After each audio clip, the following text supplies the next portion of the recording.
आज भूगोल की ऑनलाइन कक्षा में हम अध्याय जो दिया हुआ आपके सामने, उसमें कल वाला जो भाग था उसी की तरह मनुष्य रहता कहाँ है उसके बारे में इस अध्याय में दिया हुआ है।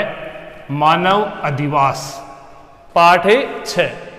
अब सबसे पहले इसमें परिभाषा होती है दी हुई सामने हमें, वो मैं आपको बाद में समझाऊंगा। मानव अधिवास का अभिप्राय क्या है मैं साधारण शब्दों में बता देता हूँ कि मनुष्य अपने रहने के लिए एक निश्चित झोंपड़ी बनाता है या समूह बनाकर जहाँ रहता है उसको हम अधिवास कहते हैं, चाहे वो कच्चा हो चाहे पक्का हो। पीछे वाले अध्यायों में हमने पढ़ा था, अध्यायों में दिया हुआ था कि बुशमैन जनजाति है वो भी घर बनाकर रहती थी, जो गौड़ जनजाति है वो भी घर बनाकर रहती थी, और अपने जितनी भी जनजातियां हैं उसी तरीके से अपने मानव जो है आज निवास करने वाले इस पृथ्वी पर सब अपना आवास बनाकर रहते हैं। इस आवास की परिभाषा जो सामने दिखाई दे रही है, पृथ्वी के धरातल पर मानव द्वारा निर्मित एवं विकसित आवासों के संगठित समूह को अधिवास कहते हैं।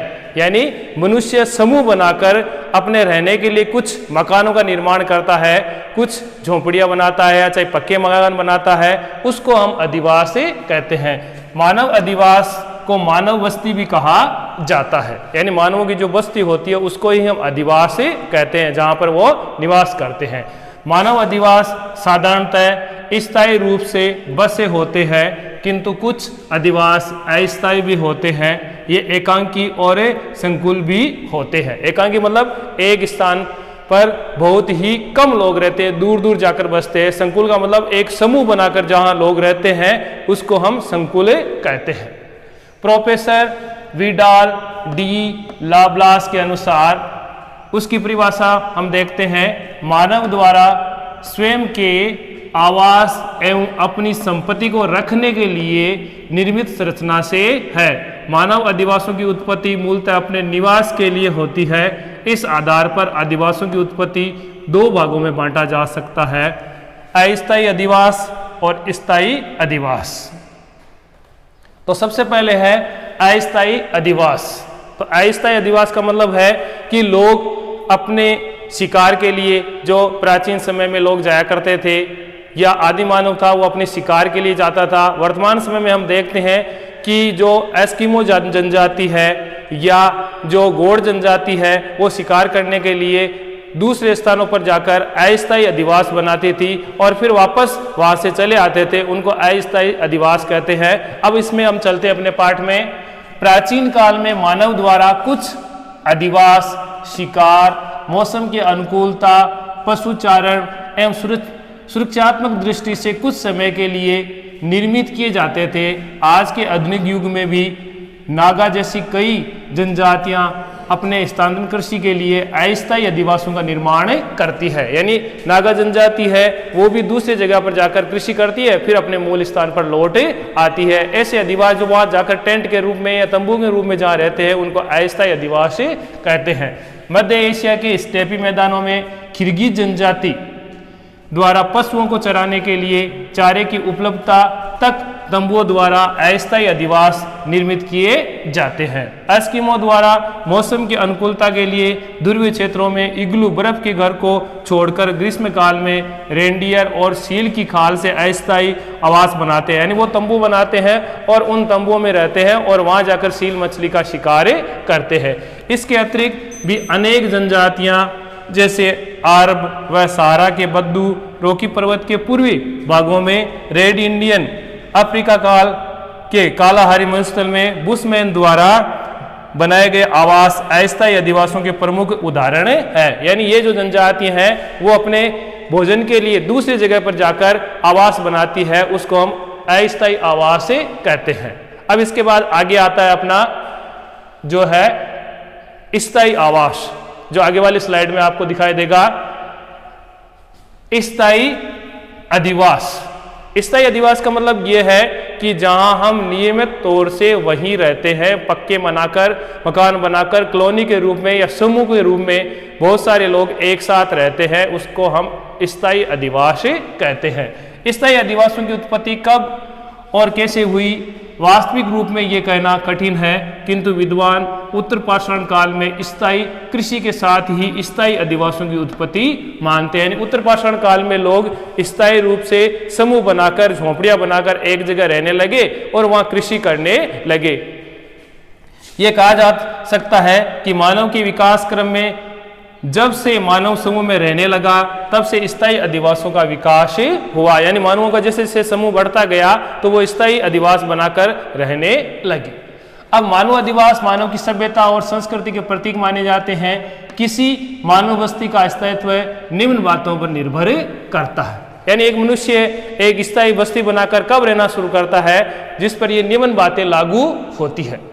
पहला है स्थानीय संचित संसाधन, यानी जिस स्थान पर वो जाकर रहता है या बसता है वहाँ संसाधन पर्याप्त रूप से होने चाहिए, यानी रोटी कपड़ा और मकान के उसके संसाधन होंगे तो वो वहाँ रहने लगेगा।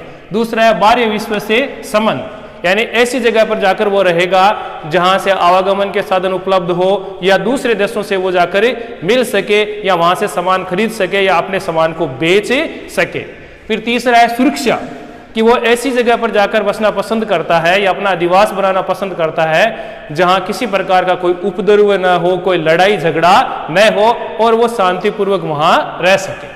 फिर है धार्मिक, सांस्कृतिक और आर्थिक कारक, या ऐसे समूह में जाकर बसता है जहाँ एक ही धर्म के विशेष लोग एक जगह रहते हैं, उनकी अपनी संस्कृति होती है और अपनी संस्कृति के साथ साथ वो लोग व्यापार जो करते हैं उनसे आर्थिक फायदा होता है, उन स्थानों पर वो आवास बनाना पसंद करते हैं।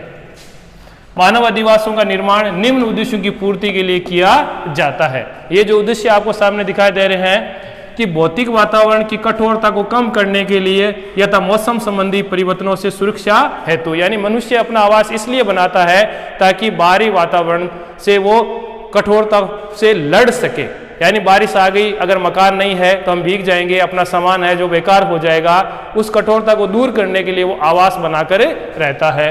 दूसरा है खाद्य एवं उपयोग सामग्री के भंडारण हेतु, यानी उसने कृषि की, कृषि के द्वारा जो अन्न उत्पन्न हुआ उसकी सुरक्षा के लिए और उसका भंडारण करने के लिए वो एक मकान या एक आवास का निर्माण करता है जिसमें अपने उस खाद्य जो पदार्थ है उनको सुरक्षित रख सके। फिर है जंगली जानवरों एवं पशुओं से सुरक्षा के लिए, यानी मनुष्य जब समूह में एक साथ रहता है तो जंगली जानवर या पशु है उस समूह के पास में नहीं आते हैं और वो रात को आग जलाकर रखते हैं, इस वजह से वहाँ पशु आते नहीं है और दूर भाग चले जाते हैं।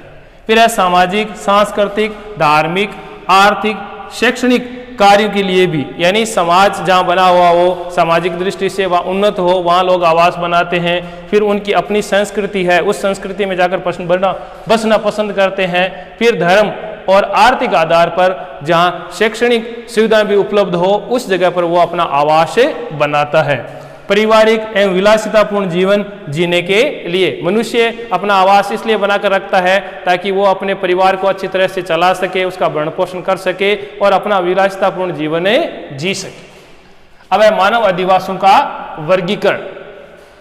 तो मानव अधिवासों का प्राकृतिक दशाओं और आधारभूत कार्यों के आधार पर दो वर्गों में वर्गीकृत किया जाता है। पहला है ग्रामीण अधिवास और दूसरा है नगरीय अधिवास। अब ग्रामीण अधिवास में हम माने तो ग्रामीण क्षेत्र में रहने वाले जो लोग हैं, जो कहीं ढाणियों के रूप में रहते हैं, कहीं समूह में रहते हैं और कहीं बहुत ज़्यादा गुच्छित रूप में निवास करते हैं। तो हम देते हैं पहले ग्रामीण अधिवास यानी ग्रामीण बस्तियाँ।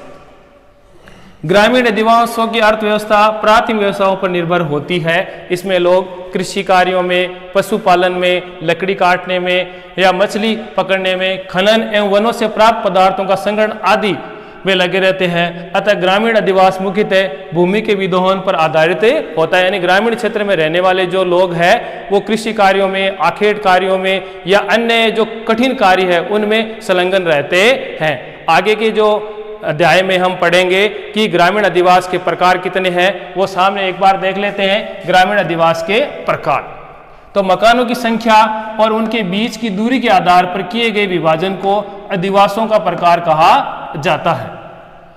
सबसे पहले हमें दिया हुआ है ग्रामीण अधिवासों के प्रकारों के लिए भौतिक लक्षण, सामाजिक एवं सांस्कृतिक कारक जैसे जाति, धर्म और सुरक्षा अनेक कारक उत्तरदायी है। सामान्यतः ग्रामीण अधिवासों में निम्नलिखित 4 प्रकार के दृष्टिगोचर होते हैं।